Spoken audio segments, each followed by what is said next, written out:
nós não podemos naturalizar as ruas enquanto espaço de moradia, né? A verdade é essa. Por mais que seja um fenômeno histórico.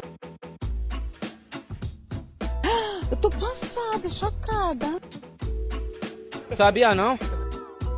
Ah, jura? Ah, sério, jogador? É isso mesmo? Exatamente. Morria e não sabia. Olá, meus carecas, minhas carecas e mis careques.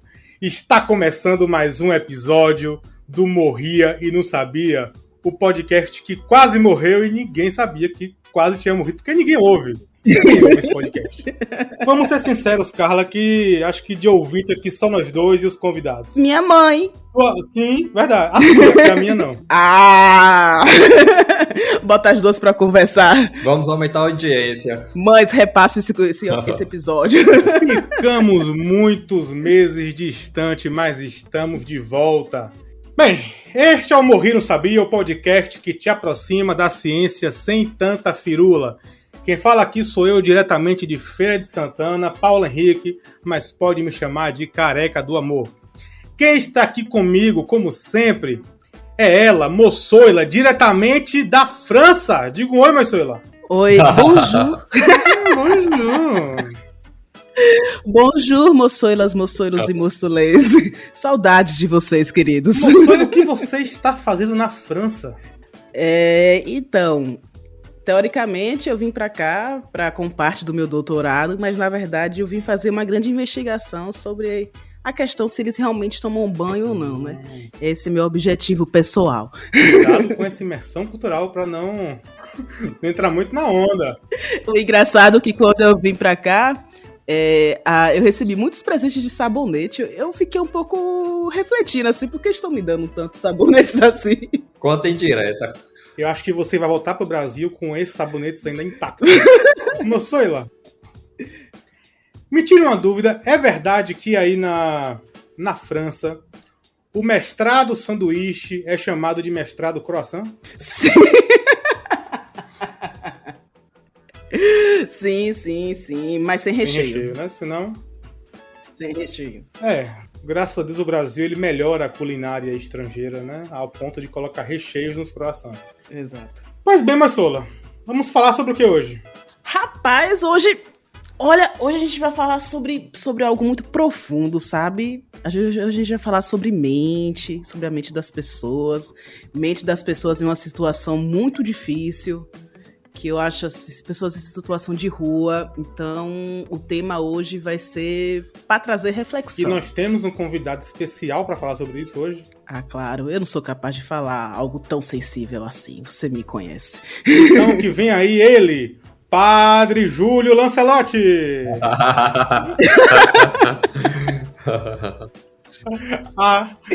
Ainda não. Ele não pôde, esse daí não. Corta, é outro. Ele não aceitou não o convite? Não, então, não. Eu chamei outro. Então quem está conosco aqui hoje é o Matheus Rios Silva Santos. É isso, Matheus? É isso mesmo, o enviado de Padre Júlio Lancelotti. Correspondente. Correspondente na Bahia. Você está para Padre Júlio Lancelotti, assim como o Ilse Scamparini está para o Papa... Como é? Esqueci o nome do Papa, pessoal. Papa Francisco. Pelo amor de Deus. É tanto Papa, são 2 Papas, um acabou de morrer, né? Mas eram 2. É perfeito essa comparação, porque eu inclusive estou aqui no teto de uma igreja agora. Não é em Roma. Está em cima da igreja do Bonfim, Salvador. Você fala de Salvador, né, Matheus? Exatamente, Paulo. De Salvador, Bahia. Fale um pouco sobre você, por favor. Paulo, eu sou baiano, sou mairiense, nasci numa cidade chamada Mairi, na Bahia, né, uma cidade do interior. E eu sou formado em psicologia pela Universidade Estadual de Feira de Santana. tenho um irmão chamado Iago, amigo de Carla. Inclusive, isso é interessante também. Nós fizemos a festa de formatura juntos. Eu, Carla e meu irmão. Nós formamos na mesma época, então a gente estava lá em cima do palco na bagaceira. Registra-se aqui no podcast.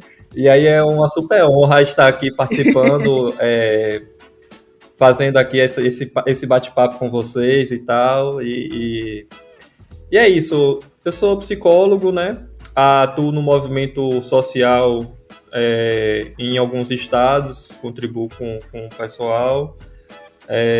Atualmente estou morando em Natal. E é isso, gosto de jogar vôlei, gosto de jogar gamão, que é um jogo que é muito próprio de Mairi também. Não sei se vocês conhecem o gamão, mas é algo que acaba definindo uma identidade mairiense, assim. O pessoal lá gosta muito. Gosto de esportes e tal. Como hobbies, gosto de treinos, né, de musculação, academia. Você gosta de musculação? Por incrível que pareça, eu gosto.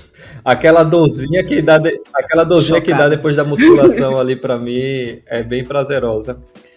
E é isso, leituras, né?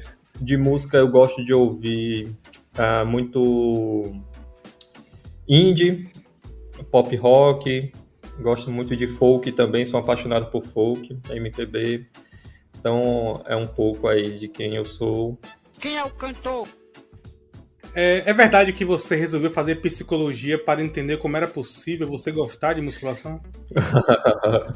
Essa é uma incógnita até hoje, viu? Pra te ser sincero, eu passei 5 anos no curso, quase 6, e ainda não consegui descobrir como é que é possível. É um mistério da humanidade.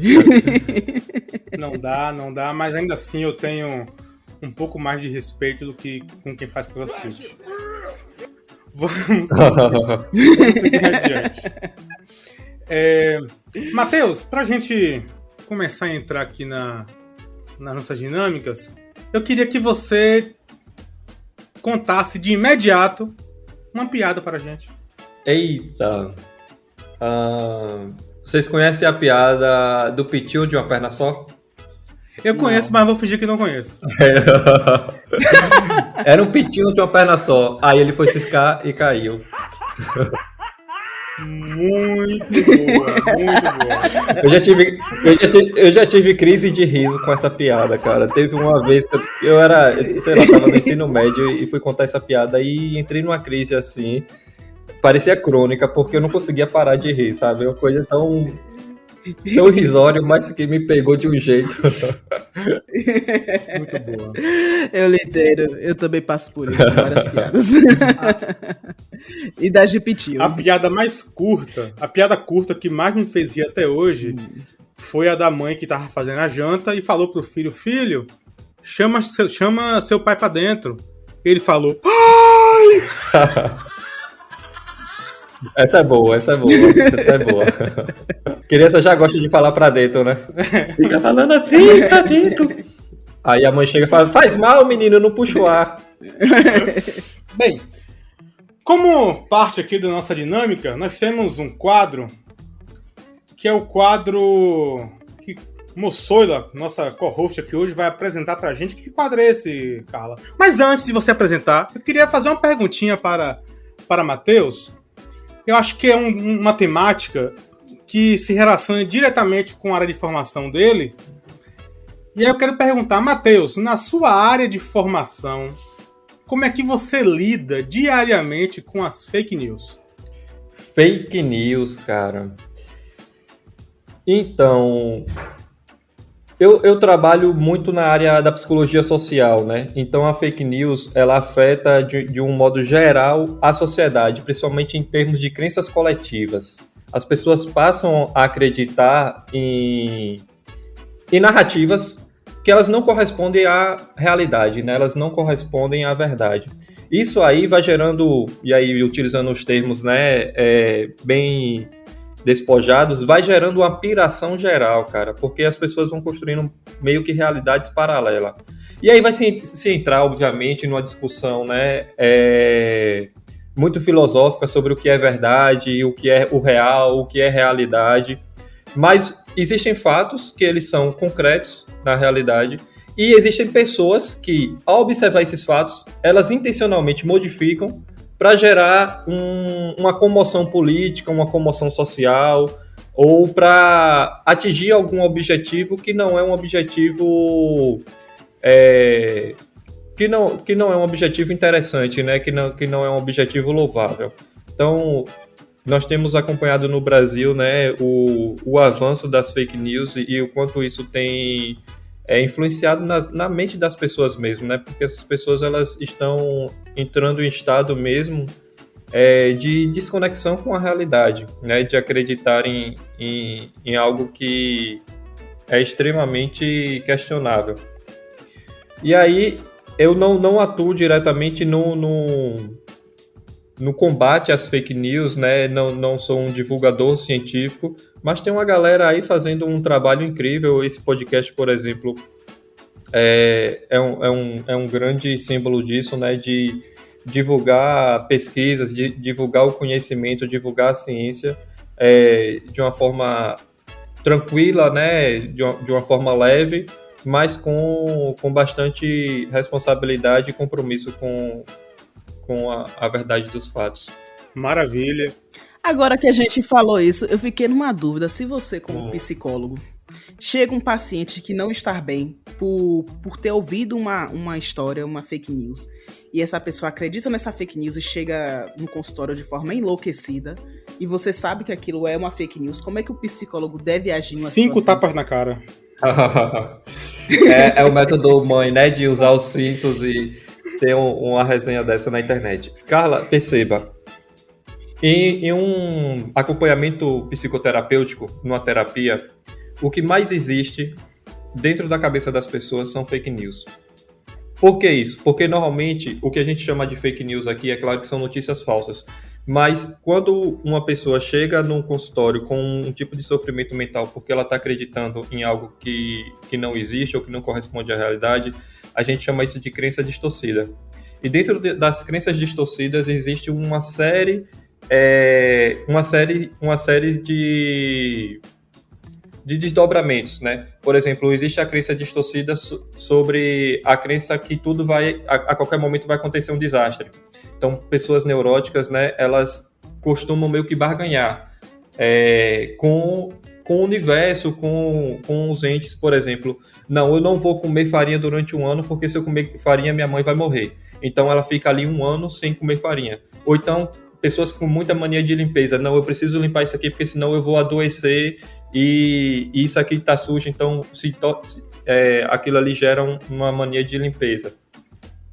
E aí, o que mais nós temos quando uma pessoa chega no consultório são, de fato, crenças distorcidas, né?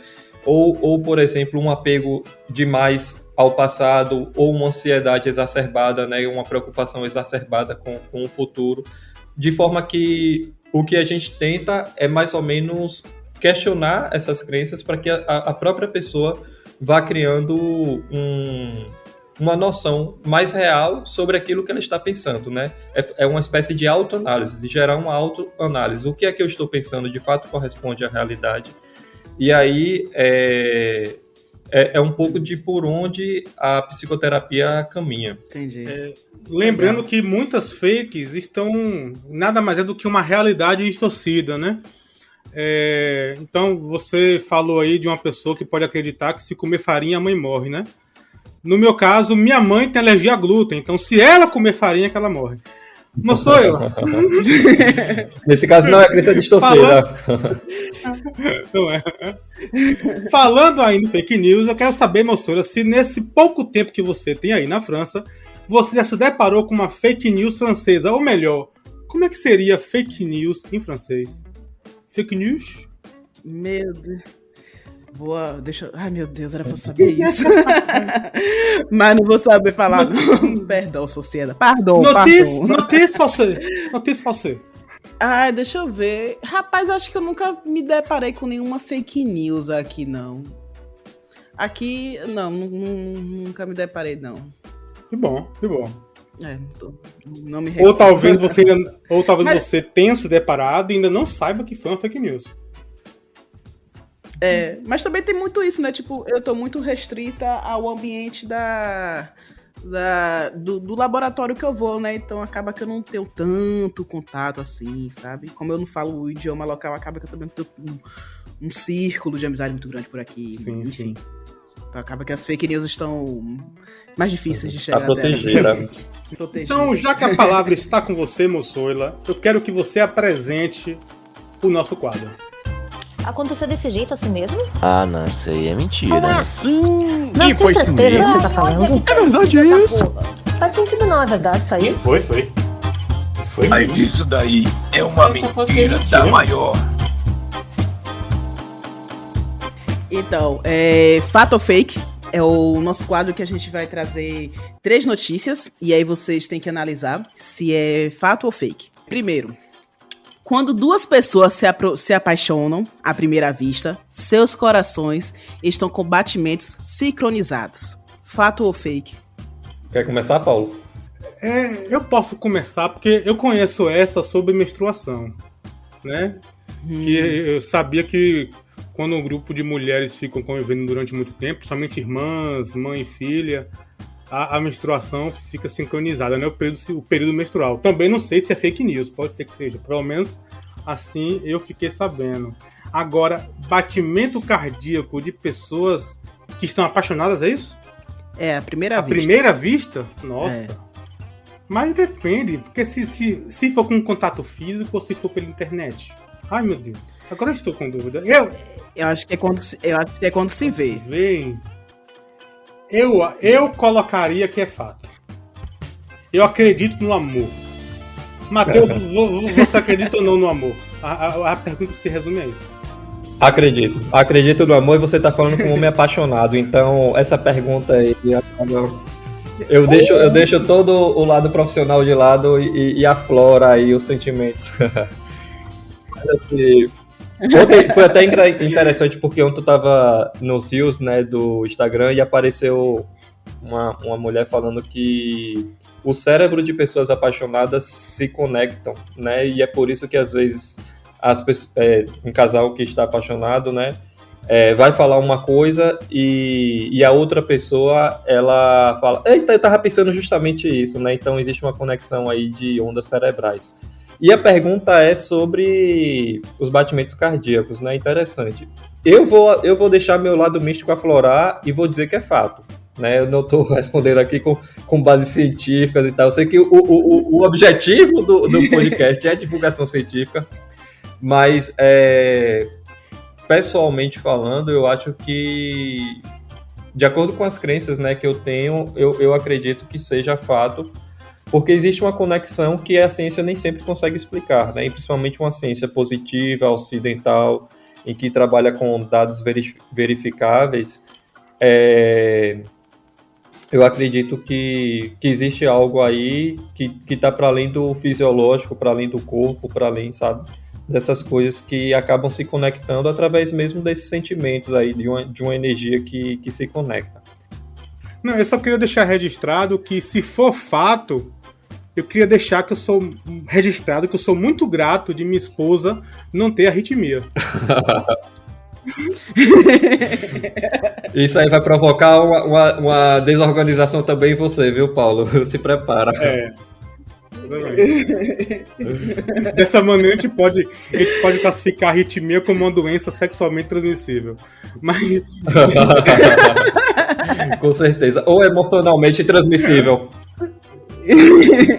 Rapaz, tô chocada que o Instagram deu spoiler, porque olha isso aí, é fato. E pelo incrível que...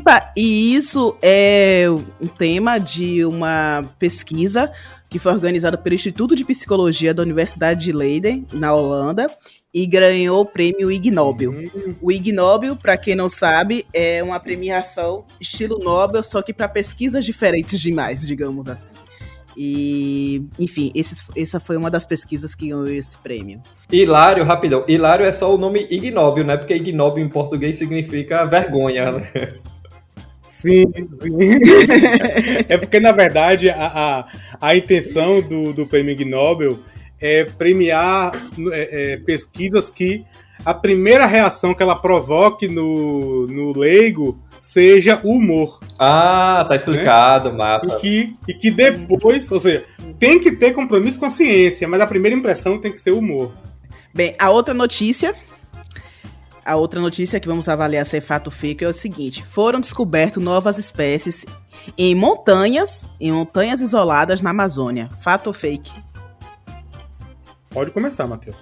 Rapaz, olha, eu não sou um expert em geografia, mas acredito que a Amazônia com montanhas... eu sei que tem picos, né? Eu acho que tem alguma coisa ali, se eu não me engano, em Roraima e tal, que é um ponto alto. Mas, assim, eu acredito que é fake, né? Mas assim, eu acredito que seja fake por causa dessa questão das montanhas, né? Moçoila, você poderia repetir a notícia, qual é? Foram descobertas novas espécies em montanhas isoladas na Amazônia. Espécies de quê também, né? Não fala espécies, né? Tipo, espécies. Porque isso... Eu tô pegado nisso. Eu vou acompanhar o relator, Matheus, e acreditar que deve ser um fato, mas que não foi na Amazônia. Última palavra? Por mim é fake. Ok, é fato. Eita! E o mais chocante pra mim foi realmente a parte das montanhas. Eu olhei assim, oxe, tem montanha isolada na Amazônia? Pois é, temos. E só como detalhando um pouco mais a notícia, o professor Miguel Rodrigues, da USP, ele liderou uma expedição na Serra do Imeri, que é uma cadeia isolada de montanhas no extremo norte da Amazonas, dos quais foram descobertos algumas espécies inéditas, entre elas 5 anfíbios, 4 largatos e 3 aves. Já que estamos falando de fake news, eu quero deixar claro que não estamos falando sobre Ratanabá. Ratanabá. Sim, a cidade desconhecida perdida no meio da Amazônia. Que não existe. Eu não sabia disso. Caramba, Eldorado talvez exista, mas Ratanabá não. Pois é. É o Eldorado dos militares. Moçoila, tem mais notícias pra nós aí? E nossa última notícia, talvez a mais importante de todas aqui, então ouçam com atenção, é a seguinte: Miley Cyrus fez música com indiretas ao ex-marido, citando o nome dele e da amante de forma nada discreta na letra da música. Fato ou fake? Eita, mundo da fofoca. Essa eu conheço, viu, Paulo? Mas por eu conhecer, eu vou deixar você responder primeiro. Matheus, eu sinto lhe informar, mas pra mim é fake, porque quem fez isso foi Shakira. Perfeito. E embora tenha tido alguma coisa com Miley Cyrus também recentemente, mas eu não sei qual foi. Porque, infelizmente, assim, eu conheço muito pouco a obra de Miley Cyrus, acompanho um pouco.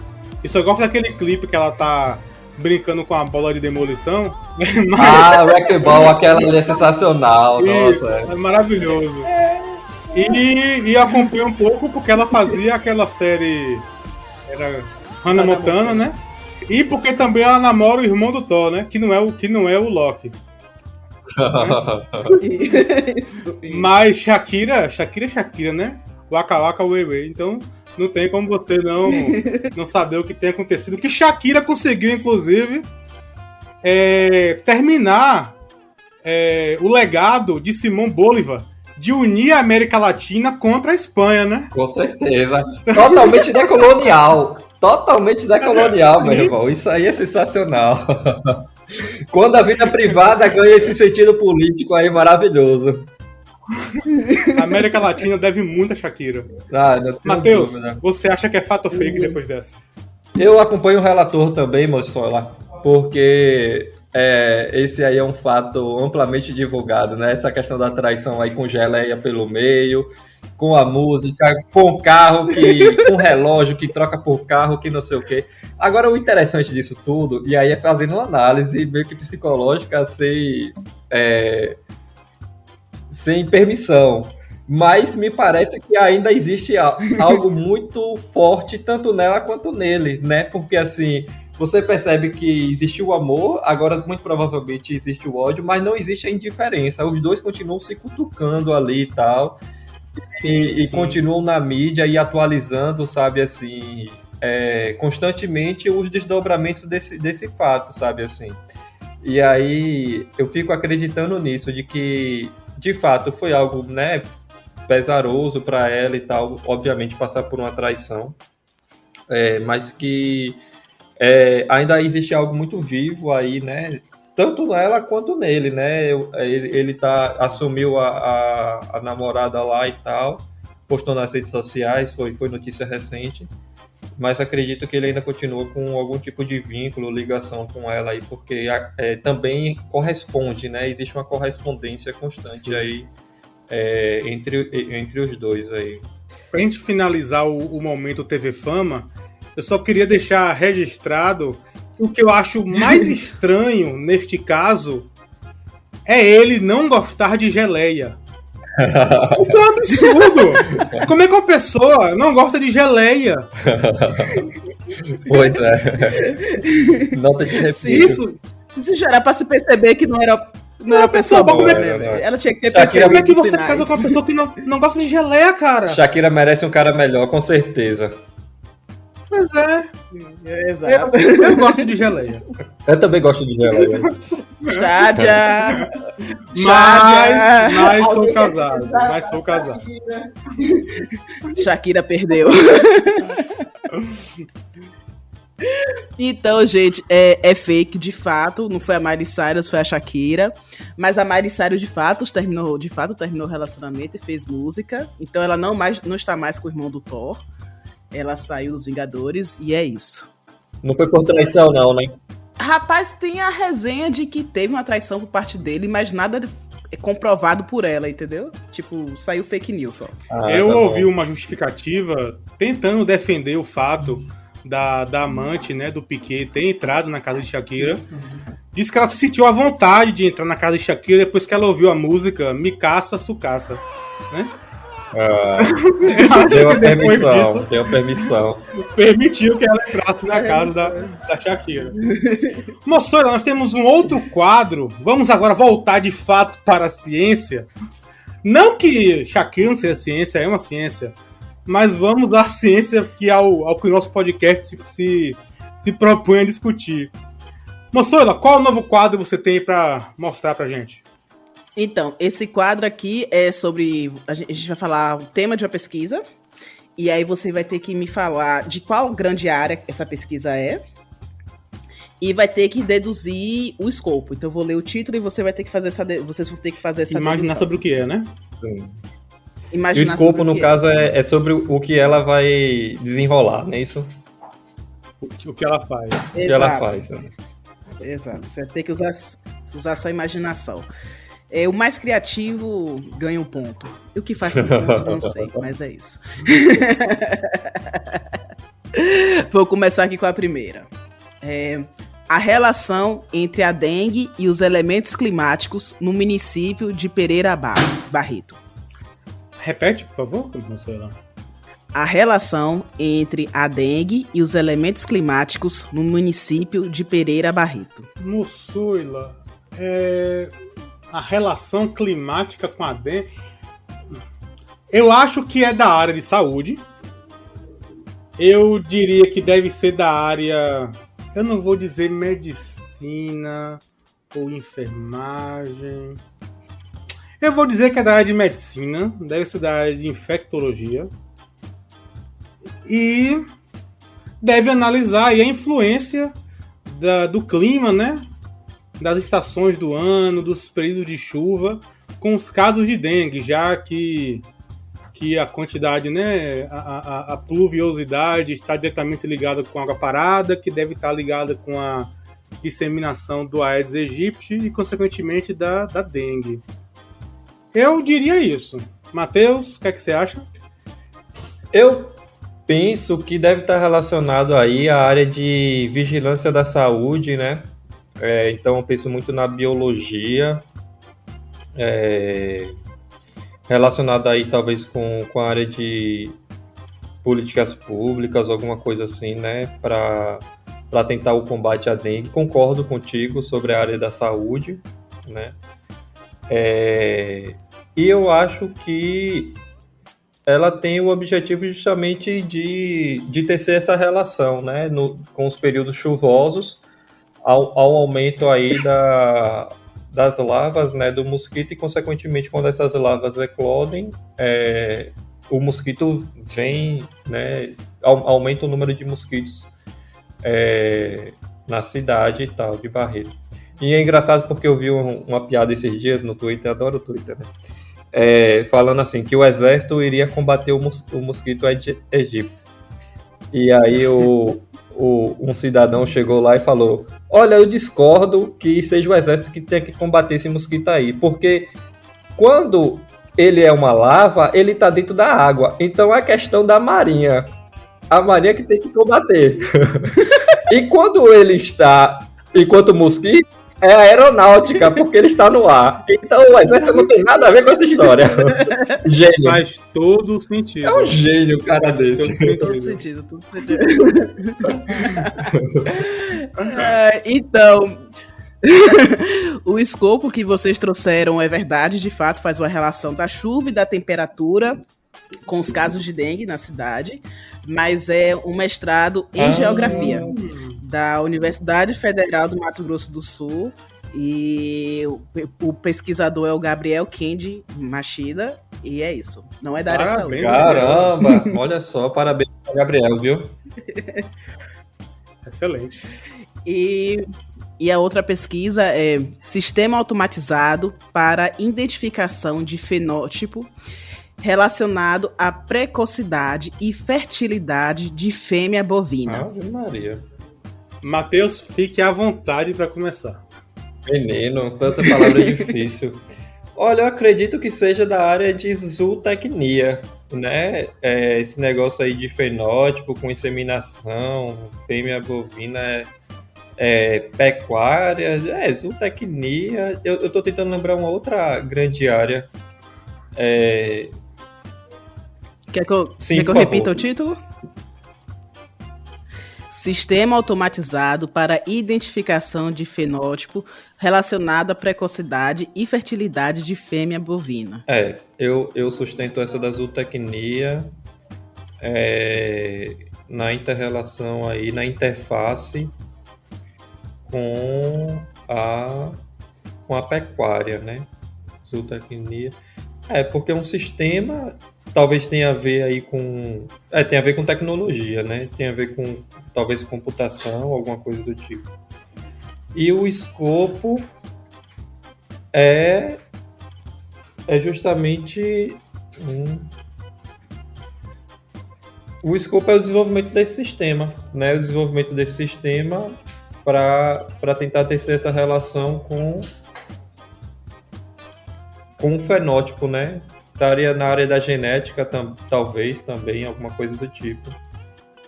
Mas, enfim, é esse o meu chute. Diga lá, Paulo. Primeiro eu queria deixar registrado que eu sofri durante muito tempo para conseguir diferenciar, né, a área de atuação da medicina veterinária e da zootecnia. Até que, para conseguir diferenciar, eu descobri que a medicina veterinária quer ver o animal vivo e a zootecnia quer ver o animal morto. Eita. Ou seja, um se preocupa com a qualidade de vida, outro com a qualidade da morte. No caso, repete para mim, por favor, moço, o título, para eu ver se o título quer o animal vivo ou morto. Sistema automatizado para identificação de fenótipo relacionado à precocidade e fertilidade de fêmea bovina. Eu acho que é o animal morto. Então eu acho que é zootecnia. Mas tá muito com cara. Essa palavra automação aí, cara. Eu vou de zootecnia. Agora, o escopo, eu acho que deve ser um reconhecimento facial de bovinos, né? Um reconhecimento facial de bovinos. Então, por exemplo, você vê uma foto de rede social de um homem de uns 40 e poucos anos com óculos escuros dirigindo um carro, fazendo uma selfie, você já sabe que ali é um bovino. Então,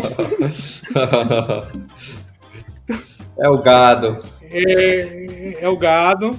Então, eu acho que deve ser um reconhecimento facial de bovino para identificar se, com base no fenótipo que o reconhecimento facial reconhece, se aquela criatura vai ter filhos, homens ou mulheres. Eu acho que é sobre isso.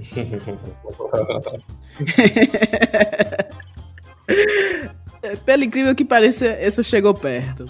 É um mestrado em computação aplicada.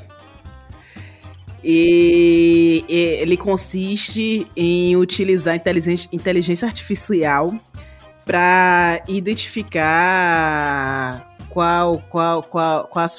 quais as fêmeas bovinas, né? Quais são as vacas que estão no período fértil ou não. Basicamente é isso. E é um mestrado também da UFMS e é de Brenda Medina de Oliveira. E é com reconhecimento facial mesmo da vaca? É. Nossa. Aí, Brenda. Eu acho um animal com expressão facial tão homogênea, né? Você nunca reconhece se ele tá feliz ou tá triste. Então, ela tá triste, tá feliz. É isso, eu não consigo diferenciar felicidade quanto mais fertilidade, gente. Não sei se exatamente do rosto da vaca, né? Sei lá, enfim, mas é isso. Sim, interessante. Vamos ver se a vaca está triste ou não, se é uma boa atriz. Com certeza, 2023 não tá sendo um bom ano para as vacas, pros gados. E nossa última pesquisa, ela é a atuação do movimento nacional da população de rua, região Nordeste, um estudo sobre o fortalecimento e a formação de liderança. Deixa eu tentar adivinhar essa, moçoeira. Repete pra mim, por favor, o tema. A atuação do movimento nacional da população de rua, região Nordeste, um estudo sobre o fortalecimento e a formação de lideranças. Bem, eu poderia falar que é ou sobre Guilherme Boulos ou sobre Padre Júlio Lancelotti. O problema é que é região Nordeste. Né? Sim, então tem que ser Padre Cícero. Né? Não vou conseguir encontrar um link. Agora, eu acho... Ou Irmã Dulce. Ou quem? Ou Irmã Dulce, talvez. Agora, eu acredito que deve ser na área de ciências sociais. Ou talvez de direito.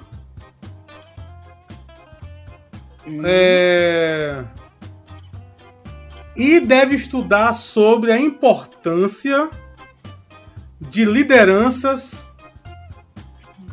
no combate à desigualdade social, né, que leva aí a pessoas estarem em situação de rua. Eu chutaria algo nesse sentido.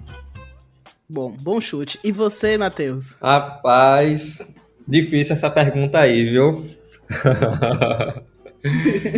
Então, gente, esses autores, né, eu conheço, porque, assim, foi uma pesquisa há uns 30 anos. Amigo de infância seu. Desde que formou meu eu, comecei a me reconhecer enquanto gente. Mas, assim, apesar de ser meu nome, né, que tá lá na capa porque isso é uma exigência acadêmica, a ideia foi justamente fazer uma pesquisa colaborativa, coautoral, né, em que o conhecimento dessas lideranças aparecessem explicitamente durante o texto, né? Então, uma das coisas que a gente discutiu muito, muito para quando a gente fosse para o comitê de ética, a gente poder levantar ou retirar, caso a pessoa quisesse, o anonimato dela, né? Então, o nome das lideranças que participaram dessa pesquisa aqui no Nordeste, eles aparecem, o nome dessas pessoas aparecem no texto, e eu acho que esse é um dos primeiros aspectos que eu gostaria de pontuar, assim, sabe? Porque né? Nesse mundo acadêmico tem muito do extrativismo intelectual, principalmente nas ciências humanas, nas ciências sociais, como você falou, Paulo, em que os pesquisadores e pesquisadoras normalmente só vão lá na comunidade, né, vivenciam aquilo ali, e depois, quando saem, fica como se o conhecimento fosse dele ou dela, sabe? Quando, na verdade, foi um conhecimento extraído e que não foi dado, né, o devido referenciamento, né? Feito o devido referenciamento de que aquele conhecimento ali só foi mediado pelo pesquisador, mas não foi ele necessariamente quem construiu, assim. Então, fica claro que a pesquisa aqui agora é sua, é o seu título de mestrado, confere? Confere. Pronto. Então, primeiro, que lideranças é essa que você falou que você colocou o nome e tudo mais? De que a gente está falando? Vamos só repetir, Moçoila, o título, porque é um título grande, então talvez para o ouvinte seja um pouco complicado assimilar tudo de uma vez. A atuação do Movimento Nacional da População de Rua, Região Nordeste, um estudo sobre o fortalecimento e a formação de lideranças. Basicamente isso. A gente pode destrinchar o título, que aí fica mais palatável, né? Fica mais compreensível. Bem, vamos... Moçoila já puxou sobre a questão das lideranças, né? Quem seriam essas lideranças? Das lideranças, pronto, vamos lá. Na região Nordeste existem 9 estados e o Movimento Nacional da População em Situação de Rua, ele está mais estruturado em 6 estados. Existem núcleos em alguns estados, mas ainda está em formação, certo? Já vou trazer aqui a primeira interrupção. Eu queria que você, então, explicasse o que é o Movimento Nacional da População de Rua. Pronto, vamos lá. O Movimento Nacional da População em Situação de Rua, do Movimento Nacional da População de Rua, ele nasceu em BH durante o 4º Congresso, né, do lixo, e ele nasceu muito a partir de um episódio horrendo que aconteceu na Praça da Sé, em São Paulo, em 2004, no qual 15 pessoas em situação de rua foram violentadas a pauladas. 7 dessas pessoas vieram a óbito, e aí já existia ali uma articulação para que as pessoas em situação de rua lutassem pelos seus direitos no Brasil. A partir desse episódio, essas articulações ganharam ainda maior peso, né? E aí, no ano de 2005, 3 estados se reuniram em Belo Horizonte e decidiram, a partir daí, formar um movimento a nível nacional em que as próprias pessoas em situação de rua, elas vão lutar pelos seus direitos, né? Então, um movimento formado por pessoas em situação de rua. Essa é a formação basilar do movimento. Então, o movimento ele é formado tanto pela base, que são as pessoas em situação de rua, e também tem os coordenadores e coordenadoras, que são pessoas que já têm uma trajetória de luta maior e que são reconhecidos e reconhecidas enquanto representantes dessas pessoas em situação de rua, certo? E junto a essa base, que são as pessoas em situação de rua, e junto a esses coordenadores e coordenadoras, existe o que chamamos de apoiadores e apoiadoras. Nesse campo, né, entram aí os técnicos, as técnicas, os pesquisadores, as pesquisadoras, pessoas que não têm trajetória de rua, mas por ter uma sensibilização, uma afetação com a causa social, que é a luta por direitos das pessoas em situação de rua, elas se somam ao movimento para contribuir a partir do seu conhecimento, da sua expertise, do seu fazer técnico, né, do seu fazer social. Então, basicamente, esse é um movimento que surgiu em 2005. Atualmente ele está em 17 estados. Inicialmente ele surge em 3, mas atualmente ele está em 17 estados no território nacional, organizado em 17 estados. E ele é formado tanto pela base, que são as próprias pessoas em situação de rua, como pelas lideranças, né, os coordenadores e coordenadoras a nível estadual, municipal e a nível nacional. E também é composto por apoiadores e apoiadoras, que são pessoas que não têm trajetória de rua, mas que se vinculam ao movimento, caminham junto ao movimento para construir junto a essas lideranças. Matheus, eu queria trazer uma pergunta sobre, para a gente entender um pouco melhor esse movimento. Eu acredito, aí me interrompe, me corrija se eu estiver equivocado, mas ele deve guardar algumas semelhanças com o MTST, talvez, com o Movimento dos Trabalhadores Sem Teto? Sim, existem bastante semelhanças, Paulo. Inclusive, em alguns estados, lideranças do movimento nacional em situação de rua, movimento nacional da população de rua, eles moram em ocupações, né? Porque, perceba, a população em situação de rua, ela é predominantemente urbana. E a questão urbana perpassa diretamente pela questão da falta de moradia. Então, a luta do movimento, né, dos trabalhadores sem teto e a luta do movimento nacional de população de rua, elas são lutas que se somam, que se confluem, porque, no final das contas, elas buscam um direito básico na Constituição, que é o direito à moradia, né? Como você citou o Boulos antes, né, antes da gente falar mais especialmente da pesquisa, e o Boulos tem uma frase que é muito interessante, que é: no Brasil existe mais gente sem casa do que casa com gente, né? Então, só para dizer que, dado a especulação imobiliária, muitos prédios nos centros urbanos, eles estão totalmente abandonados e eles não podem ser utilizados para cumprir a sua função social, que está lá escrita na nossa Constituição. Então, quando surge um movimento social desse, tal qual o movimento do Sem Terra, é a partir da compreensão de que existe um direito que está sendo violado, né? Existem pessoas que o Estado deveria agir, o Estado deve agir para romper com a violação de direitos, né? Para romper com a violação de direitos a partir da criação de políticas públicas. Então, se criando uma política de habitação ou de reocupação dos centros urbanos ou de retomada, né, desses prédios que estão desocupados e revitalizando eles e possibilitando com que pessoas que não têm casa, elas morem nesses prédios, isso aí vai fazer com que se diminua a desigualdade e se diminua, consequentemente, também o número de pessoas que estão morando em situação de rua por não terem justamente casa para morar. Perfeito.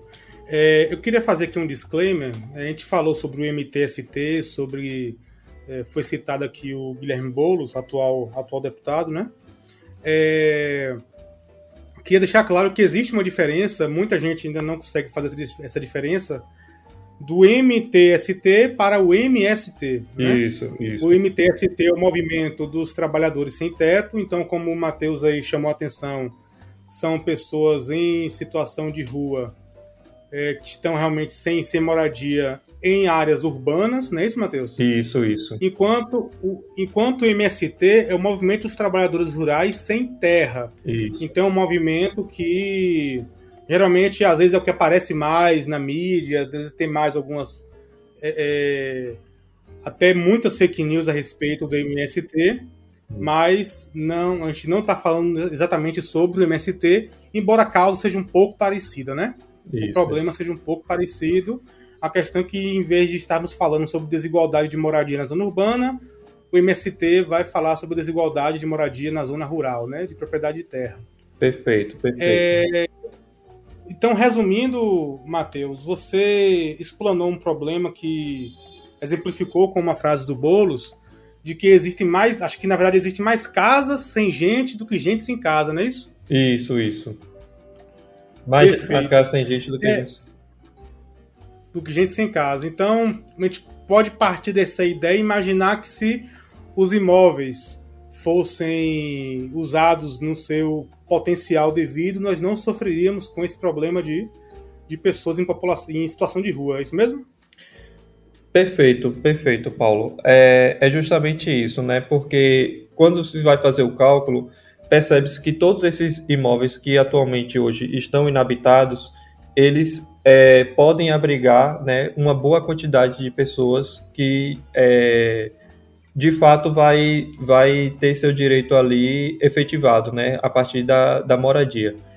E que a gente sabe também que não acaba só com a questão de ter um teto para morar, né? Ter uma casa, ele também tem custos, né? É preciso pagar água, é preciso pagar energia. Então, junto a essa política de moradia, é necessário que existam outras políticas como emprego e renda, de saúde, de educação, para que essas pessoas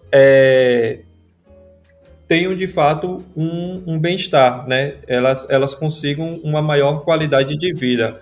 Então, quando a gente fala na questão da moradia, é só a ponta do iceberg, né? São violações que elas são seculares, né? A maioria das pessoas em situação de rua no Brasil é uma população negra, né? É uma população que foi marginalizada historicamente ao longo de séculos de exclusão e marginalização e que está totalmente ligado com os períodos históricos. Muitas vezes o que acontece é que a sociedade como um todo e a mídia em geral culpabiliza individualmente, né? Dentro do neoliberalismo, ela tende a individualizar o problema e tende a querer compartilhar os ganhos, né? É um feito maravilhoso do capitalismo. A tecnologia, não, os avanços tecnológicos e tal, isso aí é fruto da ciência, é fruto do, né, do quanto a sociedade caminhou. Mas aí, quando a gente vê uma pessoa em situação de rua, aí quer inculcar na gente que é porque ela quer, ou porque ela não se esforçou, ou porque ela não trabalhou, sendo que muitas vezes o próprio sistema capitalista, ele funciona para que essa pessoa seja excluída, né? Para que essa pessoa não tenha acesso, desde a sua tenra infância, por exemplo, a uma educação de qualidade, não tenha acesso a uma qualificação profissional em que ela vai ser inserida no mercado de trabalho. E tem o mais agravante, mesmo determinadas pessoas negras que têm acesso a uma educação de qualidade, mesmo que tenham acesso a uma qualificação profissional, muitas vezes ela é excluída do mercado de trabalho pelo racismo estrutural, pelo racismo institucional, por uma desagregação da família, né, nas comunidades.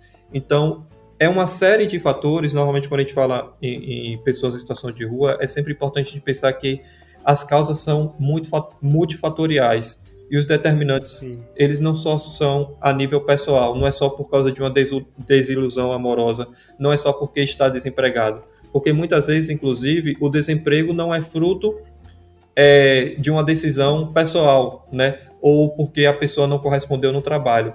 Observamos durante a pandemia, por exemplo, o aumento do desemprego, e isso está totalmente ligado com uma falta ou a má gestão do governo Bolsonaro, né? Tanto da pandemia quanto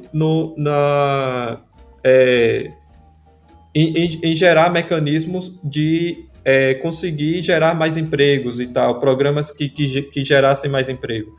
Então foi observado, por exemplo, um aumento exponencial de pessoas em situação de rua na pandemia. Assim, não tem pesquisas, né, dados científicos, né? Por exemplo, o IBGE não fez um censo a nível nacional, mas é algo que a gente sai nas ruas e a gente percebe que em determinados pontos da cidade existem muito mais pessoas em situação de rua, né? É um dado sensível, é um dado que a gente sai às ruas e percebe o aumento dessas pessoas, inclusive de famílias com crianças. Então, eram pessoas que conseguiam se manter, né, mais ou menos nas periferias, mas que quando veio a pandemia e houve todo esse impacto por causa da má gestão, elas tiveram que ir para os centros urbanos para se tornarem mais visíveis e para conseguir alimentos, né? Através aí das pessoas que passam com a sopa ou dessas ações de caridades que normalmente acontecem. Então, é um nível crítico de que a rua ela se torna a última guarida de sobrevivência. As pessoas, quando não tem mais a quem recorrer ou como criar estratégias nos locais onde elas estão, muitas delas procuram as ruas como forma de tentar sobreviver. E aqui eu queria deixar mais um disclaimer, algo importante a ser dito, que é nesse contexto, Matheus, que a gente... O que é disclaimer? É uma espécie de parênteses. Vamos abrir um parênteses aqui, para deixar claro o motivo da gente estar utilizando já há algum tempo a expressão pessoa em situação de rua, né? E não morador de rua, como era comumente utilizado. Sinta-se à vontade para explicar melhor a utilização desse novo termo, mas eu acredito que seja porque quando você chama alguém de morador de rua, você está partindo do princípio de que rua é moradia. Exatamente. Que rua não pode ser moradia. Exatamente. Não é isso? Não podemos rua não pode ser moradia. Nós não podemos naturalizar as ruas enquanto espaço de moradia, né? A verdade é essa. Por mais que seja um fenômeno histórico, né, de pessoas que estiveram ou estão em situação de rua, a rua em si ela é um local de extrema violência, né, de ausência das políticas sociais de Estado. A única política social que chega nas ruas é o braço armado do Estado, né, que é os policiais, os guardas municipais. Então, é um local que, tanto para as pessoas adultas como para as pessoas idosas, e ainda mais para as crianças e adolescentes, ela não deve ser legitimada enquanto um espaço de moradia, né? E aí, das grandes bandeiras do movimento nacional da população em situação de rua, da população de rua, que é justamente lutar para que exista uma problematização desses termos, né? Mesmo antes de existir o termo morador de rua, existem outros termos que eram utilizados para pessoas que estão em situação de rua, né? Como, por exemplo, o mendigo, né? Que ele, Paulo e Carla, se a gente for parar para pensar, ele é um termo extremamente reducionista. Por que reducionista? Porque mendigo... O que é reducionista? É um termo que ele não dá conta da realidade como um todo. Ele reduz de uma forma que ele não consegue abranger a totalidade daquela realidade ali. Ele reduz a visão, ele reduz a percepção. Então a gente tem que trabalhar com termos, né, com palavras que realmente expliquem o fenômeno, que realmente explica aquilo que a gente está tentando dizer. Então, o mendigo, ele parte da visão da mendicância, que era algo muito praticado, né, na Europa, em que pessoas em situação de rua, né, iam para as portas da igreja pedir dinheiro, pedir comida e tal, mas que pesquisas mostram que no Brasil, somente 10% das pessoas em situação de rua praticam a mendicância. Ou seja, é um número muito pequeno para dizer da totalidade de que toda pessoa que está em situação de rua, ela pratica esse ato de mendigar, certo? Então, quando a gente usa o termo mendigo, a gente não está dizendo sobre essa totalidade. E existem, inclusive, trabalhadores formais com carteiras assinadas que eles não conseguem ir, né, até os locais em que eles e elas moram e preferem ficar na rua, né? Então elas dormem nos centros urbanos e tomam banho e fazem suas necessidades ali nas instituições, né? Ou estaduais, municipais, né?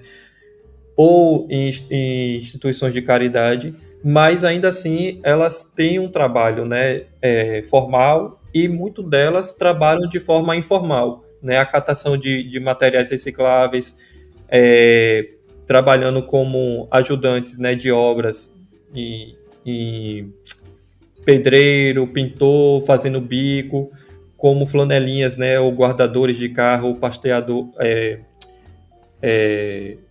pastoreando carros.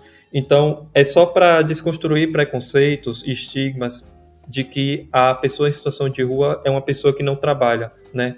Que ela não exerce ali uma função social. E tem uma outra situação que é muito interessante também, que normalmente a gente vê as pessoas em situação de rua representadas como aquelas pessoas que estão ali prostradas durante o dia e que não exercem, né, nenhuma função. Mas isso também é uma estratégia de sobrevivência, porque dormir durante a noite é muito mais perigoso do que dormir durante o dia em um local movimentado. Então, normalmente, essas pessoas utilizam a noite e a madrugada para trabalhar, né, quando a cidade está mais parada, para fazer ali, né, a catação de materiais recicláveis, por exemplo, e elas invertem, né, os períodos. Então, durante o dia, ela prefere dormir porque tem-se a noção de que, como tem maior movimento, não vai chegar uma pessoa e vai derrubar uma pedra na cabeça dela, por exemplo, né? Então, é só para desconstruir esses preconceitos e estigmas que normalmente são disseminados sobre as pessoas em situação de rua na sociedade. Você estava falando sobre estigmas, Matheus, e não tem como esquecer uma tentativa de narrativa recente, sobretudo durante o período de campanha eleitoral que a gente passou em outubro, onde se batia na tecla de que se no Brasil passava-se ou não fome, né? Isso. E não tem como falar de pessoas em situação de rua sem falar de fome no Brasil, ainda mais no contexto atual. E uma das narrativas absurdas, e eu vou utilizar aqui o adjetivo absurdo para não utilizar um adjetivo muito mais agressivo, é de que um dos políticos dizia, que eu não vou nem dizer o nome dele aqui, que ele não merece ser citado, que não tem como existir fome no Brasil, porque se você tiver em situação de fome, é só se cadastrar no aplicativo da Caixa e receber o Auxílio Brasil. Eu cheguei a ouvir essa narrativa mais de uma vez, tanto da boca do político quanto da boca dos apoiadores. Isso é tão falacioso que parte do princípio de que aquelas pessoas têm acesso à tecnologia. Exatamente, Paulo. Então a gente está falando de pessoas que não têm acesso à moradia, que não têm acesso a teto, que não têm acesso, às vezes tem emprego, mas não tem acesso ao básico. Como é que eu vou esperar que esta pessoa tenha acesso, primeiro, à tecnologia, e segundo, além do acesso, tenha traquejo com a tecnologia? Exato. Às vezes, não tem nem questão de regulamentação de documentos. Exato. Né? Toda questão. Então, é uma situação muito mais complicada. E a gente falou sobre fake news no início da gravação, Matheus. E a gente falou aqui sobre Boulos, a gente brincou sobre Padre Júlio Lancelotti. E é uma temática que está diariamente sujeita e atingida por fake news. Né? Exato. Então, Boulos recebeu aí o estigma de invasor de casas, né? Padre Júlio Lancelotti recebe uma enxurrada de fake news, ameaças de morte, inclusive dentro da própria igreja católica, ele acaba sendo perseguido. E as próprias pessoas que estão em situações de rua sofrem diariamente, né, tanto com as fake news quanto com esses estigmas que você citou aí, né, que é o mendigo, é o bandido, é o drogado, a gente ouve diariamente vários estigmas desses sendo propagados. E eu queria que você falasse aqui brevemente mesmo por conta do tempo, sobre como é que vocês lidam com a questão das fake news, né, ao longo desse processo. Perfeito, Paulo, perfeito. Você faz um apanhado aí muito aprofundado e muito concreto do que é a dificuldade das pessoas em situação de rua a ter, por exemplo, os seus auxílios, né, vindo do governo quando existe, justamente por questões básicas que muitas dessas pessoas não têm celular, né, não têm acesso à internet, não têm um computador para fazer o seu cadastramento em qualquer tipo de auxílio que seja, e muitas delas também têm a ausência de documentos, né? E aí um dado chocante e que é de tirar qualquer pessoa do eixo é que muitas vezes esses documentos são retirados, inclusive pela própria prefeitura, quando dizem que estão fazendo ações de zeladoria urbana. Então simplesmente elas pegam os pertences que já é conquistado a duras penas para as pessoas, né, marginalizadas e pobres como pessoas em situação de rua, colocam no carro que dizem ser da limpeza, né, que é um furto, né, basicamente é um furto legalizado. Colocam no carro da limpeza e levam juntos ali colchões, sofá, levam juntos inclusive os documentos das pessoas em situação de rua. Então, o Estado que deveria garantir, né, o exercício da cidadania através de deixar esse documento com as pessoas é o Estado que tira esses documentos, o que impossibilita essa pessoa de exercer a cidadania dentro do Estado burocrático de direito. E aí, sobre a questão das fake news, Paulo, é muito interessante, isso me remete à questão da campanha de vacinação que a gente tocou no Brasil, das pessoas em situação de rua, porque por mais que essas pessoas, né, não tenham na sua totalidade acesso à internet ou tenham celular e tudo mais, só algumas, mas as fake news chegaram com força nas ruas, né? Então as pessoas tinham medo de tomar as vacinas. As pessoas diziam que iam virar jacaré, e aí a gente sabe o porquê de dizer isso, por exemplo, né? Esse descrédito nas vacinas, ele foi disseminado a ponto de chegar nas pessoas em situação de rua. Então, quando a gente foi fazer as campanhas de vacinação, um dos primeiros passos da campanha era a conscientização. E essa conscientização era basicamente o combate às fake news, para dizer que as vacinas salvam vidas. E para dizer que aquilo ali é uma conquista das pessoas em situação de rua, é uma conquista do movimento. Inclusive, o movimento fez um dia nacional de vacinação para conseguir doses de vacina para as pessoas em situação de rua. Eu, como secretário do movimento, tive reuniões junto a lideranças Vanilson Torres e Samuel Rodrigues com o Ministério da Saúde para a gente discutir uma nota técnica nacional de vacinação para as pessoas em situação de rua, de forma que fosse possibilitar tanto para os agentes, né, no estado, mas também para os gestores municipais as melhores formas, as melhores táticas de conseguir tentar acessar essas pessoas, né, que estavam dispostas nas ruas. Uma situação, né, uma dinâmica totalmente diferente de você falar para as pessoas domiciliadas: olha, tá na idade de... Você tem quantos anos, Paulo? 30. Tá na idade de 30 anos. Pessoas de 30 anos vão no posto de saúde que fica localizado ali na Queimadinha, fica localizado ali no Jardim Cruzeiro. Você vai lá no posto de saúde, Paulo, e toma a sua vacina. Aí você, decidindo tomar a vacina, você vai lá no posto de saúde. E para fazer isso com uma pessoa em situação de rua, como é que você vai acessá-la? Como é que você vai dizer para ela: olha, está na sua vez de tomar vacina, é um direito seu, você quer tomar vacina? Tem como você sair aqui do viaduto aqui da Cidade Nova e ir até o centro da cidade, ou ir até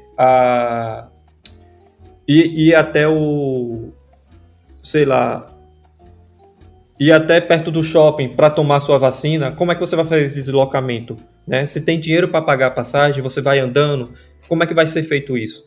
Então, é uma dinâmica totalmente diferente, e foi isso que o movimento lutou durante a época da vacinação no Brasil, né? O Movimento Nacional de População de Rua lutou para que fossem adotadas uma série de estratégias para garantir o acesso das pessoas em situação de rua a essa vacinação. Perfeito. Matheus, eu queria te fazer uma última pergunta. Só quero deixar aqui minhas desculpas para os ouvintes. Não vou conseguir ficar até o final da gravação. Eu vou passar o bastão para a Moçoila. Vou ter um compromisso agora, então infelizmente não vou poder ficar até o final. Então, Moçoila, vai seguir aí esse papo contigo, que está muito bom. Agora, antes, eu queria só deixar aqui um último registro e te fazer uma última pergunta, uma última provocação a respeito de uma situação que eu não tenho como deixar de olhar por esse lado. Eu sou engenheiro civil de formação, minha esposa é arquiteta e urbanista. Um programa do governo relativamente recente, né, de 15 anos para cá no máximo, Minha Casa Minha Vida, foi criado, se eu não me engano, agora realmente eu não posso pecar, mas se eu não me engano foi no segundo mandato do governo Lula. O Minha Casa Minha Vida, ele, né, veio na tentativa de resolver muitos problemas de moradia. Entretanto, os dados que a gente tem, me corrija também se eu estiver errado, ou caso você tenha acesso a essas informações, resolveu muito mais problemas de pessoas que moravam de aluguel e queriam ter uma casa própria, do que de fato de pessoas que viviam em situação de rua. Então, assim, resolveu vários problemas, melhorou bastante a questão da desigualdade social. Entretanto, não atacou tanto diretamente, pelo menos quanto deveria, atacou sim, mas não tanto quanto deveria a questão da pessoas em situação de rua.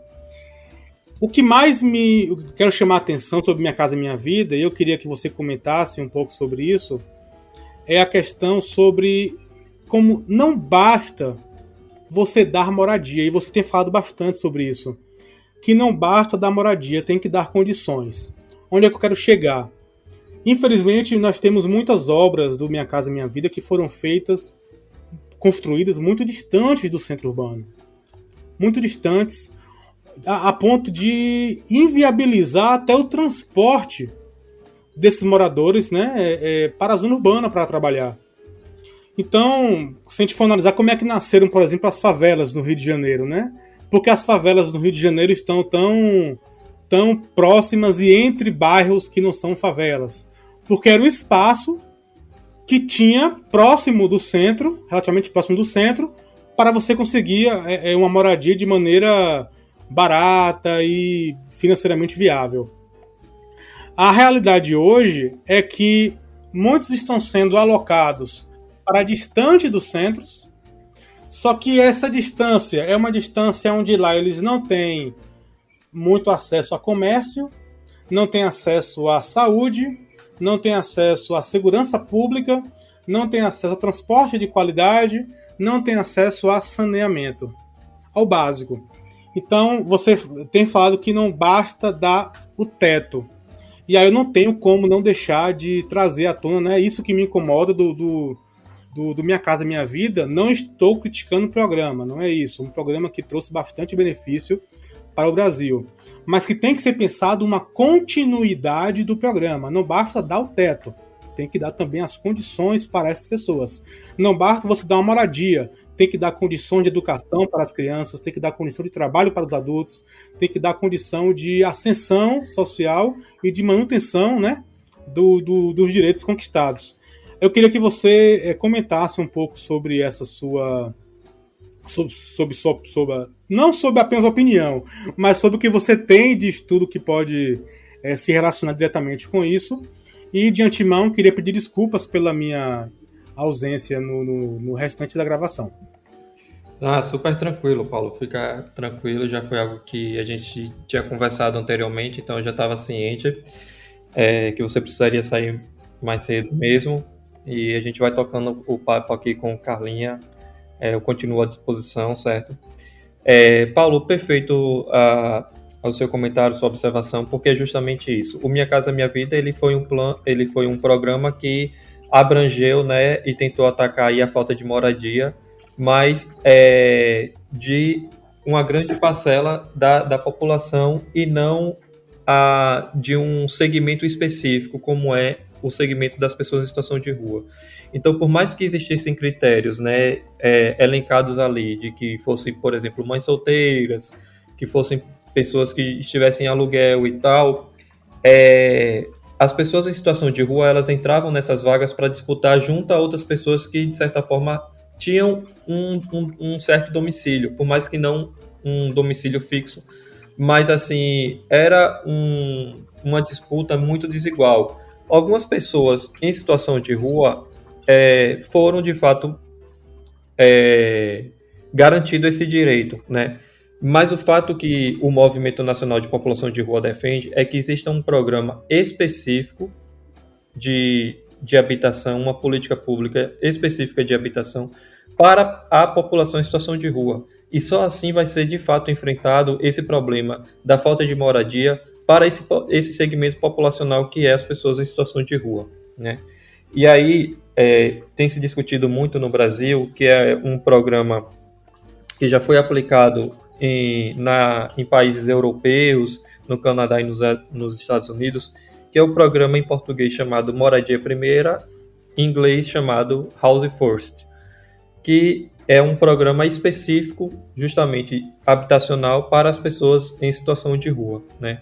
E aí existe também uma série de critérios para isso. Matheus, eu queria saber como é que essa questão que vocês conversaram sobre a questão das casas e sobre programas sociais, etc. Como é que isso se relaciona diretamente com a psicologia? Pronto.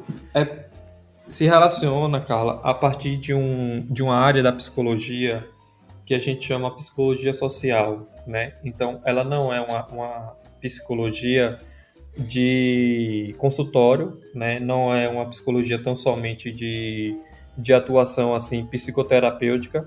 É uma atuação que, como o próprio nome já diz, é uma psicologia que ela está imersa na sociedade, junta aos problemas sociais, tentando, né, sanar esses problemas sociais, tentando formular pesquisas, perguntas e respostas para esses problemas sociais.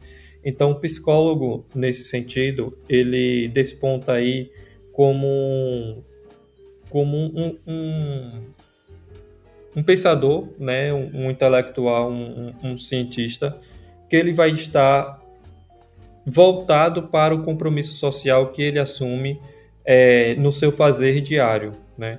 Então, é muito importante porque, por exemplo, a partir da psicologia ambiental, por exemplo, é possível se discutir quais as melhores formas de habitação, como essas habitações podem estar dispostas, o que é necessário ter dentro dessas habitações para que se gerem ali, né, um senso de pertencimento, para que se gere ali uma interação, né, e se gere um senso de comunalidade ou um senso comunitário entre aquelas pessoas que vivem ali, né, de forma que aconteçam trocas simbólicas, trocas materiais.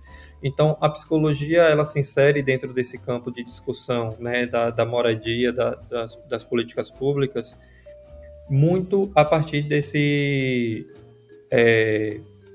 critério do compromisso social que o psicólogo precisa ter, e principalmente do psicólogo e da psicóloga latino-americana, porque a gente reconhece as nossas sociedades como extremamente desiguais, né? Foi falado Sim. por Paulo mais cedo que a grande questão não é a ausência de moradia, né? A grande questão não é a produção de alimento, é a concentração dessas moradias, é a concentração desses alimentos, né?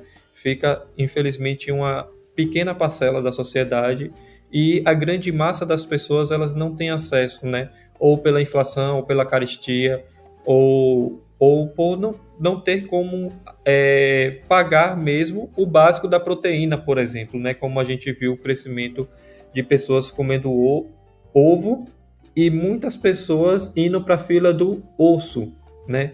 Que imagens como aquela imagens como aquela ali é de um país que, de fato, ele não consegue dar conta, né, da segurança alimentar da sua população. Agora, por exemplo, com o caso dos Yanomamis, são imagens que se aproximam no imaginário social de países extremamente pobres dentro do continente africano, né? Aí vendo aquelas crianças indígenas, vendo aqueles idosos e aquelas idosas. E a gente está falando de Brasil, né? Um dos maiores produtores de alimento do mundo, mas que existe uma população que está morrendo de fome, né? Morrendo por desassistência do governo anterior, né? Uma questão, você, no seu título, você traz o recorte da região Nordeste. E como se deu esse seu recorte e por que ele existe? Certo. Então, eu vou falar um pouco do meu percurso de acadêmico pesquisador para que a gente entenda essa questão do território aí, do Nordeste. Eu conheci o movimento da população em situação de rua em 2016, ainda quando eu era estudante de psicologia na UFES. Eu já gostava da psicologia social, né? Muito por influência do orientador com quem eu trabalhava, professor Carlos Barros. E aí, em uma ida ao Hospital da Mulher, eu conheci as duas lideranças fundadoras do Movimento Nacional da População de Rua aí em Feira de Santana, que é de Carlos Venâncio e Carla Silva.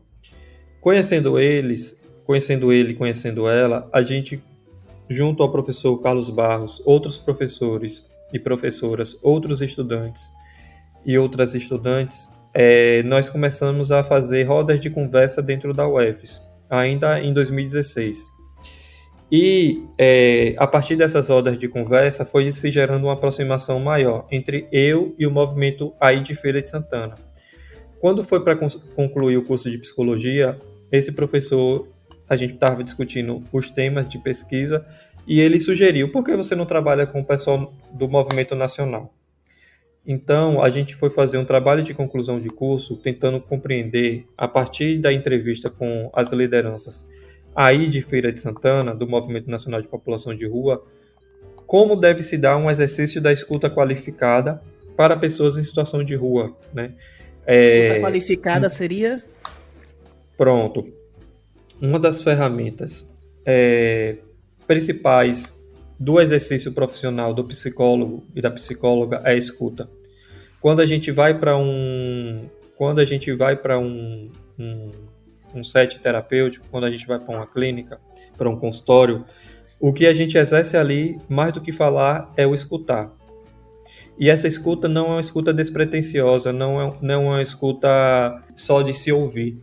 Normalmente é uma escuta que a gente chama de qualificada, é uma escuta que tem um papel ativo, é uma escuta ativa, é uma escuta em que, às vezes, só pelo fato de escutar, isso já provoca mudanças, deslocamentos e alterações dentro da subjetividade de determinadas pessoas.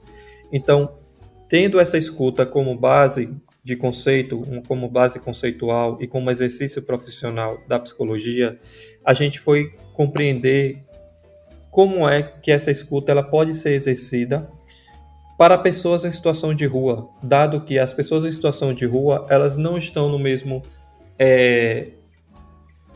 patamar de pessoas domiciliadas, elas têm particularidades e especificidades.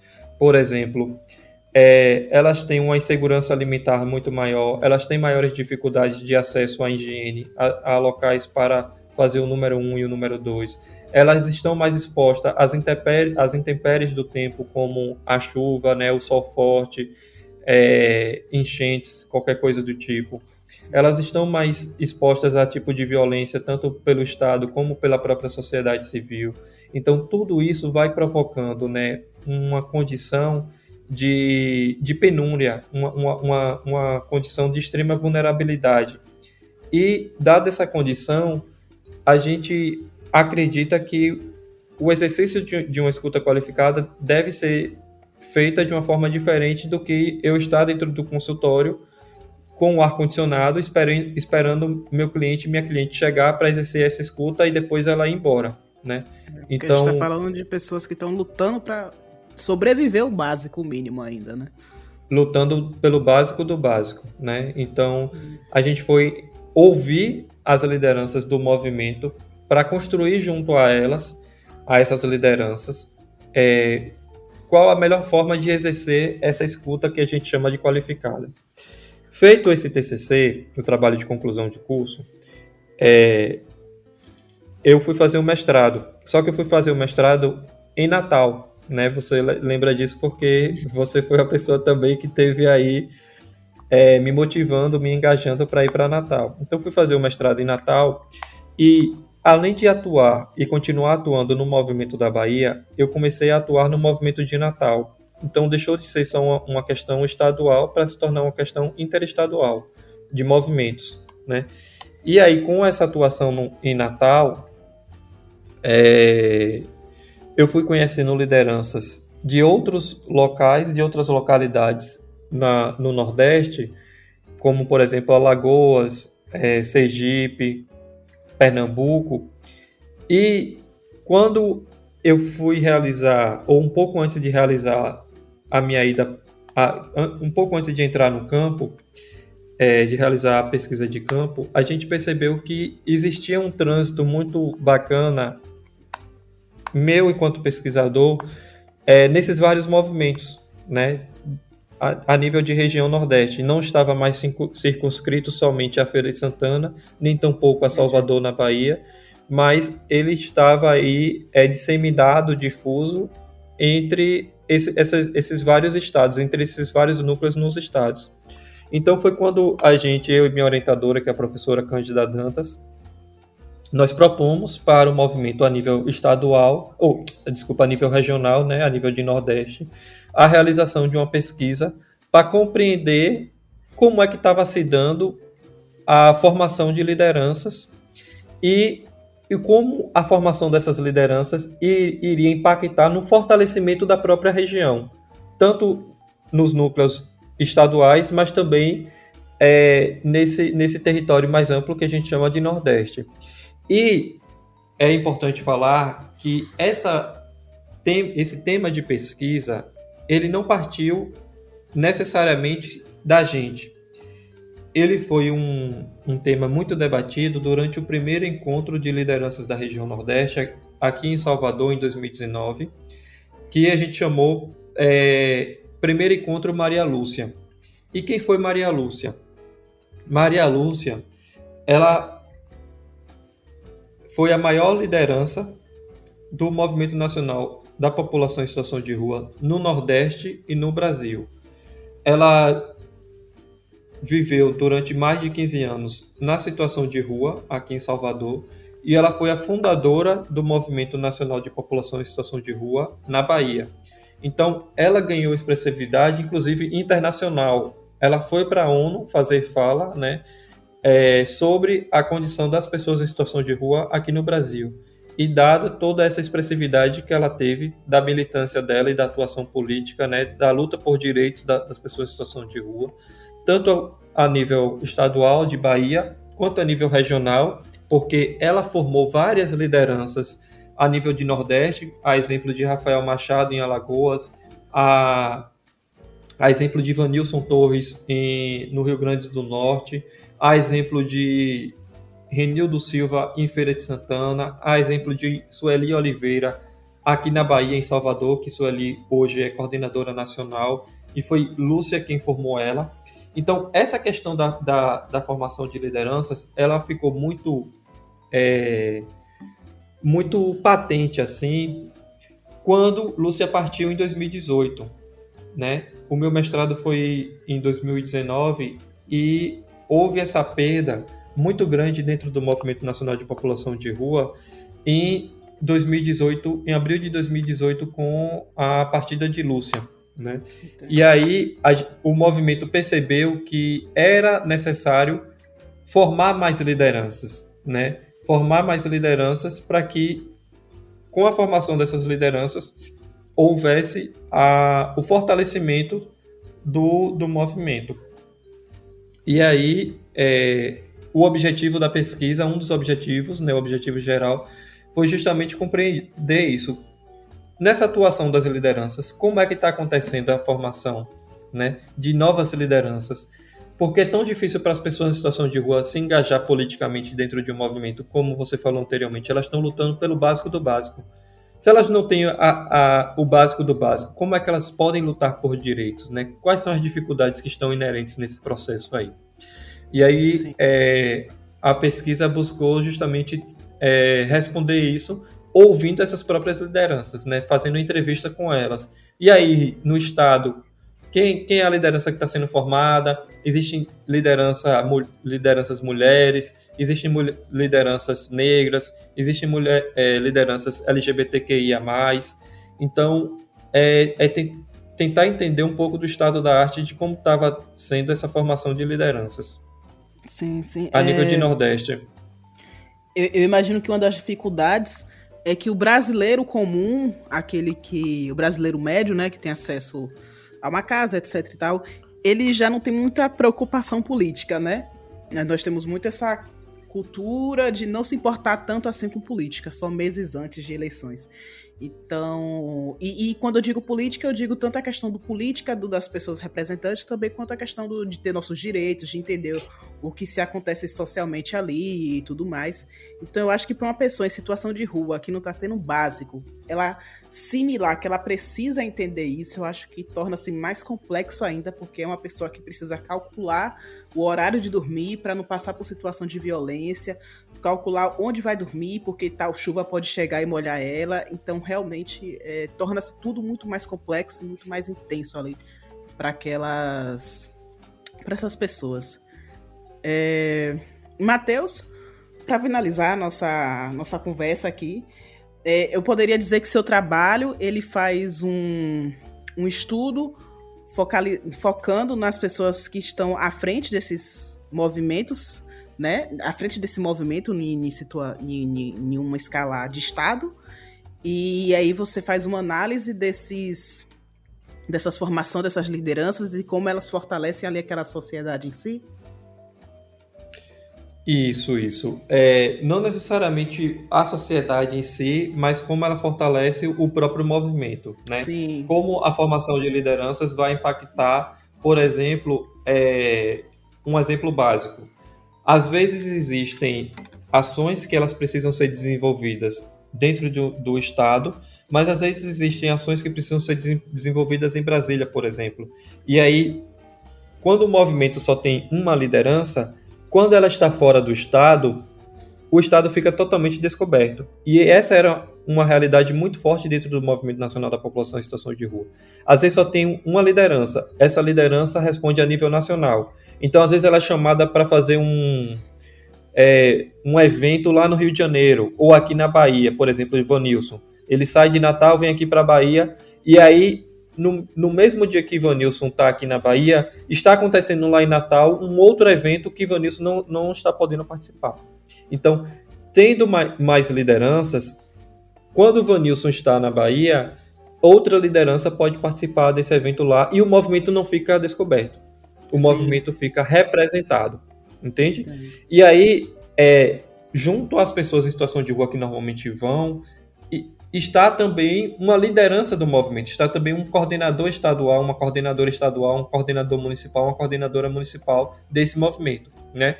E aí uma das coisas, Carla, que a gente percebeu que fortalece o movimento, para além das questões, né, cotidianas, diárias, é justamente os encontros.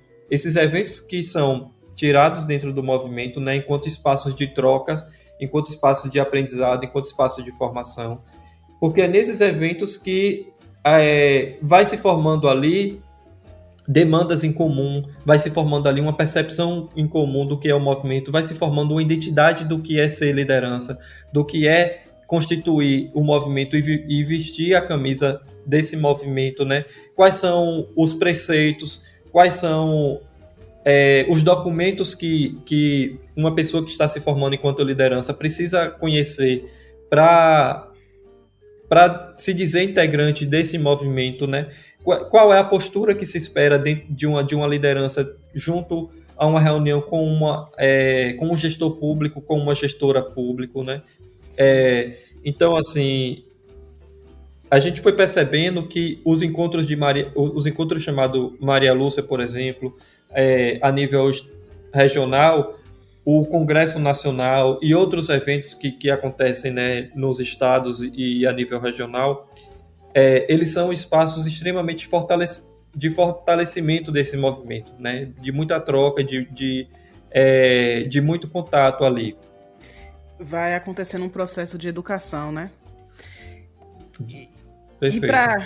Bem, muito obrigada, Matheus, novamente pela sua presença. O seu tema é de uma grande importância, né? Acho que já ficou mais do que claro com essa nossa conversa e nosso bate-papo a importância de se discutir sobre isso e a importância dessa sua pesquisa, dessa sua análise. E para a gente finalizar, gostaria agora de você compartilhar um momento diferente que você passou na sua vida acadêmica, algo engraçado, algo inusitado. Carla, muita coisa acontece assim de forma bem inusitada, né? Porque você atuar dentro de um movimento. Esses dias eu participei de uma entrevista com Ângela, que é estudante de psicologia em Natal, e ela me perguntou e tal: você tem um cronograma, um plano de trabalho? Eu falei: é feito diariamente, porque construir junto ao movimento é muito do inusitado, é muito da demanda que vai surgindo, é muito da reunião que acabou de ser marcada. Eu já recebi links para reunião 5 minutos antes da reunião começar, assim, sabe? Tipo, olha, participa aí que a gente está precisando e tal. Então, cada novo dia é um novo desafio. Mas eu gostaria de compartilhar algo que eu nunca imaginei, enfim, participar, fazer, que foi a audiência pública no Supremo Tribunal Federal, que aconteceu ano passado. Foi chamada pelo ministro Alexandre de Moraes, e eu estava no grupo ajudando, né, a nível de bastidor, o movimento e tal, contribuindo com o grupo. E o advogado do Centro de Referência de Direitos Humanos, Marco Dionísio, da UFRN, ele teve um imprevisto e ele queria falar, e ele não pôde falar. Então, por eu já ter essa trajetória dentro do movimento, conhecer a liderança, conhecer a temática, foi me feito um convite para fazer fala enquanto representante do Centro de Referência de Direitos Humanos da UFRN, nessa audiência pública da ADPF, né, 976, dentro do Supremo Tribunal Federal. Eu não fui a Brasília, né, participei de forma online, mas foi algo muito inusitado, né, que aconteceu assim nessa minha trajetória junto ao Movimento Nacional da População de Rua. E aí foi um fato assim bem fora da curva e tal, né, mas que eu fiquei muito feliz com o convite, fiquei muito feliz de ter participado, né, dessa audiência e ter contribuído tanto a nível de bastidor, mas também ter tido essa possibilidade de ter construído, né, ter feito uma fala representando o Centro de Referência de Direitos Humanos. E sem falar que é algo assim bem importante para a gente saber desse tipo de coisa, porque mostra que existe uma ligação, que existe um movimento de levar isso em escala ativa de fato, né? Então você chegar ao ponto de falar com o Superior Tribunal, isso já mostra que realmente é algo que é algo que se coloca na prática, né? Não é apenas uma pesquisa lei do dia, é algo realmente que está se levando para a vida fora da vida acadêmica, digamos assim. Perfeito. Só sobre isso, só para fechar mesmo, eu diria que 80% da minha pesquisa, ela não está escrita, né? Assim, ela não está sistematizada, ela se deu durante o período da pandemia, muito nas demandas diárias mesmo, nas reuniões e tal, e que era muito impossível sistematizar tudo. Então, a pandemia em si também afetou muito, né, psicologicamente, questão de ansiedade e tal. Então, a pesquisa em si, ela se desdobrou muito no dia a dia mesmo, assim, né? E aí precisava de muita expertise, assim, para conseguir anotar tudo, sistematizar tudo, e eu confesso que eu não consegui. Então, tem mesmo esse lado, assim, de ser algo prático, de ser algo concreto, assim, essa questão da pesquisa e da militância junto ao movimento, sabe, Carla? Tá muito para além do texto, sabe? Tá muito para além do texto. Isso é muito bom. Parabéns novamente. Muito legal. Muito obrigada por compartilhar isso com a gente. E onde é que a gente te acha? Se você quiser compartilhar seu Instagram, ou seu Lattes, seu LinkedIn, seu OnlyFans, se quiser, aqui é o momento, é agora. Então, como é que a gente entra em contato com você? Eu só não tenho a última rede social, assim, ouço falar e tal, mas preciso pesquisar mais. Investir mais, né? Não é, Carla. Enfim, o meu Instagram é Mateus RS Santos 13. O 13 é porque eu sou petista, sim, mas também é porque eu nasci no dia 13 de fevereiro. Aniversário tá perto. Adoro o 13. Sextas-feiras 13 pra mim nunca foram problemas, pelo contrário, sempre gostei bastante. Não tenho Facebook, LinkedIn, Mateus Rio Silva Santos. Pode colocar lá que provavelmente vai aparecer psicólogo. Não atualizado, né? O Lattes também, Mateus Rio Silva Santos. Tira daquela abinha lá de doutor, porque não sou doutor. Tentei o doutorado ano passado, mas não rolou. Vou tentar novamente esse ano. E falando um pouco dessa trajetória, né, só para completar, como eu penso no doutorado a nível nacional. Então, fiz a graduação a nível, né, de cidade, fiz o mestrado a nível regional, e aí eu penso o doutorado a nível nacional com o Movimento Nacional da População em Situação de Rua, entrevistando as lideranças, né? Continuar essa caminhada acadêmica aí junto ao movimento, dentro da academia, e em diálogo aí com as lideranças, coordenadores e coordenadoras. E seu e-mail? E-mail Mateus com TH rssantos@gmail.com. Pronto, também estará na descrição, gente. É isso, muito obrigada, Mateus. Muito obrigada a vocês que ficaram ouvindo até agora. Se quiserem entrar em contato com o Mateus, já tem aí nossas redes sociais. E é isso. Compartilhem o podcast se vocês gostarem. Se vocês tiverem algum pesquisador para indicar, também estamos aceitando recomendações. E é isso. Obrigada novamente, Mateus. Sua pesquisa é incrível. Assim que se concluir esse doutorado, volta aqui para falar a nova remessa. Obrigada, gente. Daqui a 5 anos, provavelmente. Eu espero que ainda exista esse podcast. Com certeza. Obrigada, gente. Até mais. Forte abraço. Tchau, tchau. Morria e não sabia.